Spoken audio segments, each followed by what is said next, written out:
यमराज की राजधानी का वर्णन।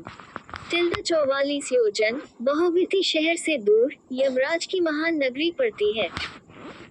सभी आत्माएं धर्म दरवाजे पर खड़े पहरेदार को अपनी आगमन सूचना देती हैं। चित्रगुप्त अपने चमचमाते आसन पर विराजमान होते हैं। सब कुछ मालूम होते हुए भी वह सरावंश ये ब्राह्म पुत्र हैं जो पूरे विश्व में चक्कर लगाते रहते हैं और दूर से ही मनुष्य चाहे किसी भी संसार में हो उसके सारे कर्मों का ब्यौरा सूची तैयार करते रहते हैं। इनकी पत्नियां श्राविनिस मनुष्य की इच्छाओं और कल्पनाओं की सूची तैयार करती हैं। इस तरह मनुष्य के सब अच्छे बुरे कर्मों की सूची तैयार होती है और यह जानकारी चित्रगुप्त के पास जाती है। टिप्पणी।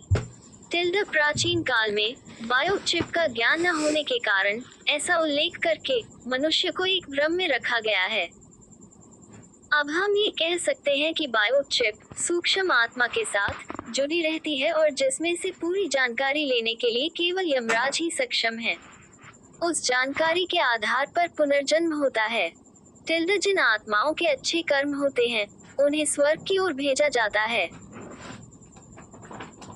चित्रगुप्त द्वारा सूचित की हुई पाप आत्माओं को यमराज अपना भयानक रूप बहुत बड़े भेन से पर विराजमान 32 हाथों में जो कि तीन जोजन लंबे हैं उनमें हथियार धारण किए हुए और कुओं की भांति लाल आंखें एक लंबा नाक दर्शाते हुए अपने दूतों को उन्हें नरक में ले जाने को कहते हैं।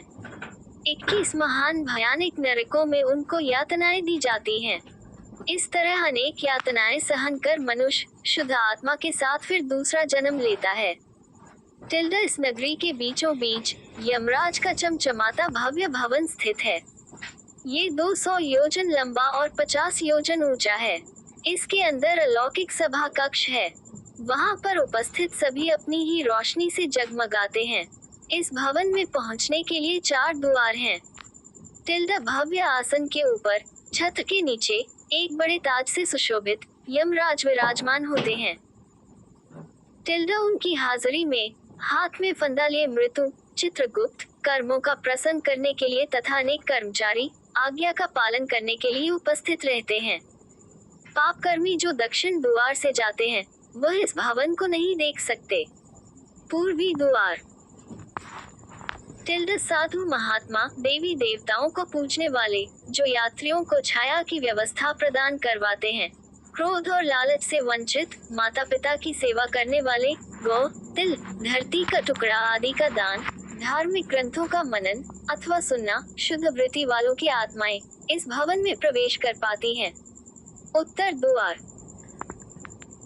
पीले संदल के वृक्षों से महकता हुआ ये रास्ता वेदों के ज्ञाता मेहमानों का आदर सत्कार देवी दुर्गा को पूजने वाले शुभ कार्य करते हुए गति प्राप्त करना बनारस में मृत्यु योग विद्या ग्रहण करते गति पाना दुर्घटना वश पवित्र जल में डूब जाना दान पुण्य करने वाले इस रास्ते से सभा भवन में प्रवेश करते हैं। पश्चिम द्वार।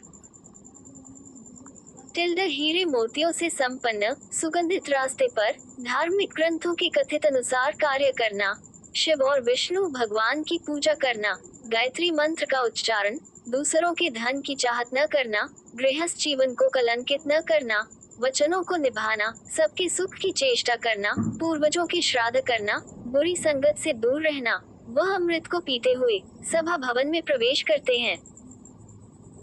यमराज इन सभी को आते देखकर अपने आसन से खड़े होकर सबका अभिनंदन करते हुए सबका स्वागत करते हुए कहते हैं कि आप सब नेक आत्माओं ने अपने सत्य कर्मों से ये देवलोक प्राप्त किया है।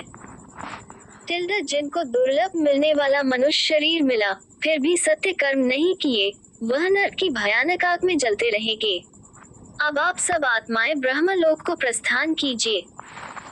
यमराज के मधुर वचन सुनकर सब उनको नमस्कार कर बाहर प्रतीक्षा कर रहे अनेकों विमानों पर अपने कर्मों के अनुसार सवार होकर ब्रह्मलोक को प्रस्थान करते हैं। वहाँ कुछ युग बिताने के बाद स्वर्ग के भोग भोगते हुए फिर से अच्छे परिवारों में जन्म लेते हैं। धन संपत्ति से युक्त धार्मिक ग्रंथों के ज्ञाता लोक कल्याण करते हुए अपने सत्य कर्मों के आधार पर अलौकिक सभा भवन में प्रवेश करते हैं।